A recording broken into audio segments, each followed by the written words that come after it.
নমস্কার, আপনাদের সবাইকে স্বাগত। এবার একটি অত্যন্ত চমকপ্রদ বিষয় সামনে এসেছে, যেটি জানার পর অবাক হবেন। রতন টাটার টাটা গোষ্ঠী পুরো পাকিস্তানকে কিনে নেবে। এই নিয়ে রীতিমতো সোশ্যাল মিডিয়াতে আলোচনা, হাসি ঠাট্টা হচ্ছে।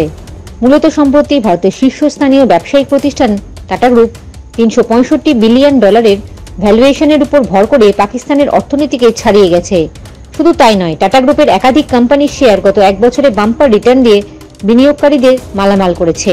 এই প্রসঙ্গে জানিয়ে রাখি যে টাটা গ্রুপ একদম লবণ থেকে শুরু করে বিমান পরিষেবা পর্যন্ত প্রতিটি ক্ষেত্রেই বর্তমান সময়ে দাপট দেখাচ্ছে। আর এর উপর ভর করেই টাটা গ্রুপ ভ্যালুয়েশনের দিক থেকে প্রতিবেশী দেশ পাকিস্তানের অর্থনীতির থেকেও বড় হয়ে উঠেছে। সাম্প্রতিক পরিসংখ্যান অনুযায়ী টাটা গ্রুপের বর্তমান মার্কেট ক্যাপ $365 বিলিয়ন বা 30.3 লক্ষ কোটি টাকাতে পৌঁছেছে। এদিকে আন্তর্জাতিক মুদ্রা তহবিল তথা IMF এর অনুমান অনুযায়ী পাকিস্তানের জিডিপির আকার প্রায় $341 বিলিয়ন। অন্যদিকে শুধুমাত্র টাটা কনসালটেন্সি সার্ভিসেস বা TCS এর মার্কেট ক্যাপ হলো 15 লক্ষ কোটি টাকা বা $170 বিলিয়ন, যেটি শুধুমাত্র ভারতের দ্বিতীয় বৃহত্তম কোম্পানি নয়, বরং এটি পাকিস্তানের অর্থনৈতিক অর্ধেক অংশকে কভার করতে পারে। এই প্রসঙ্গে জানিয়ে রাখি যে ঋণের ভারে জর্জরিত পাকিস্তানের অর্থনীতির অবস্থা বিগত কয়েক মাস ধরে অত্যন্ত সংকটজনক হয়ে উঠেছে। পাকিস্তান সব জায়গাতেই হাত পেতে বেড়াচ্ছে।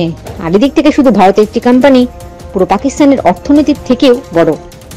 জয় হিন্দ, জয় জওয়ান, জয় কিষান।